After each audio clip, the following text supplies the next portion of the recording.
Good morning, everyone. I am Rashmi, clinical nutritionist and a diabetes expert. If you are joining me live, let me know in the comments from where you are watching.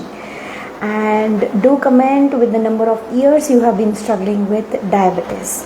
Today's topic comes from one of the most common questions that I hear almost every single day in my clinic. Madam, I have been taking all my medicines regularly.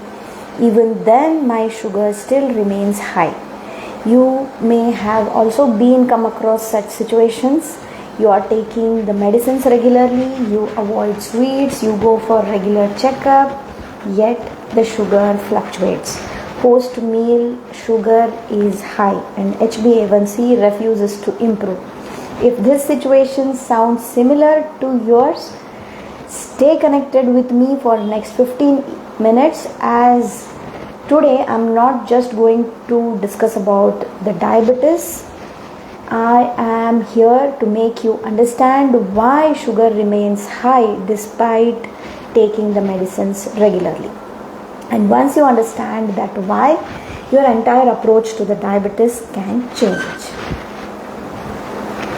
Let me explain this situation with a simple story.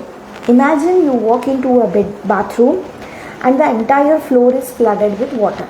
You pick up a mop and begin to clean.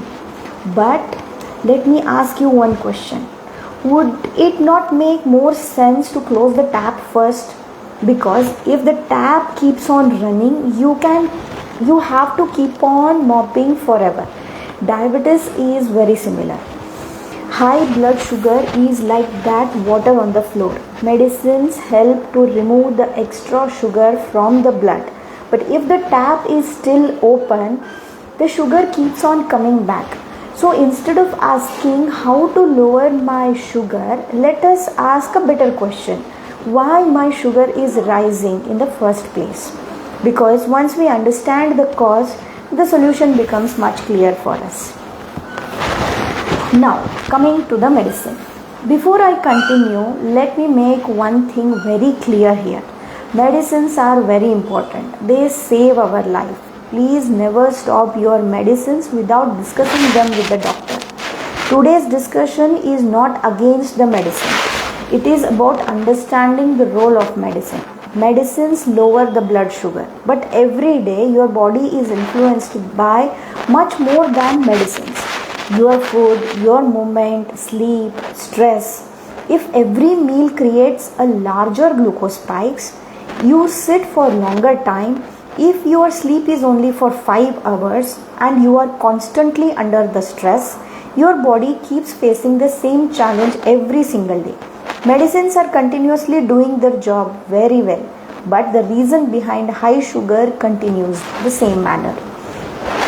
Now let us simplify the science. Every time we eat, food is broken into simple glucose. The glucose enters the bloodstream. Now imagine every cell in the body is a house with a locked door. The glucose is standing outside. It wants to enter. But someone has to unlock the door. That someone is our insulin hormone. When the body doesn't respond to insulin properly, the glucose stays outside, which means the blood sugar remains high. The problem is called insulin resistance. And that's why I often tell my patients, diabetes is not simply a disease of high blood sugar. It is the disease of how body handles sugar. That small difference changes everything. If this makes sense, you can type clarity in the comment. Let me share a story from my clinic. One of my patients came from rice growing region. Rice was part of every meal. When she joined my metabolic reset program, I did not ask her to stop eating rice completely. Instead, I increased her protein intake along with vegetables, reduced the portion of rice. Within 10 days, she lost almost 3 kgs. She was delighted, but her sugar readings were still fluctuating. At that point, many people would have said, this diet doesn't work. But diabetes is smarter than that. When we looked deeper, we discovered that she was under tremendous emotional stress of reducing that rice. We worked on her sleep, we addressed her stress. She continued her nutritional plan. She stayed consistent and gradually her sugar numbers started improving. That case reminded me of something very important. Weight loss alone does not guarantee better sugar control. We have to understand the person as a whole and not just the sugar number. As I keep on saying, insulin is the missing piece of diabetes management. Today we have spoken about the medicine. We spoken about the food, movement, sleep, stress. But there is a hero in this entire story.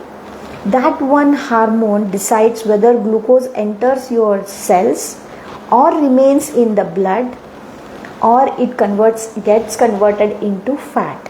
That hormone is insulin, and that's exactly what we explore today. If today's live made you think maybe my diabetes is not just about managing the sugar, I would love to help you better understand your situation. Simply send me a direct message with the word clarity.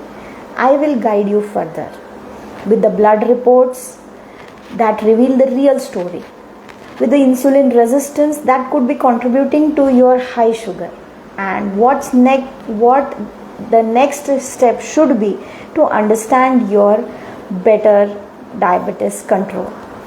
There is no guesswork here, no generic advice, just clarity. You can join me live on Instagram today as we are discussing the missing piece of type 2 diabetes, that is insulin. If today's session answered any one of your doubts, you can join me today evening.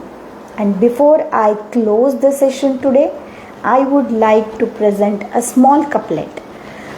बस की दुश्वार है हर काम का आसान होना, आदमी को भी मयस्सर नहीं इंसान होना. Ghalib reminds us that nothing truly worthwhile comes easily. Managing diabetes is no different. It is a journey and not a race. Every healthy meal, every walk after food, every good sleep at night, every small habit you improve brings you one step closer to better health. Don't just chase to lower sugar numbers. Understand those numbers, why they are rising. Because understanding becomes easy for the transformation. Until we meet again, remember 3 M's of diabetes discipline. Monitor, measure, modify. Monitor your habits, measure your progress, modify that what is not working for you. Thank you.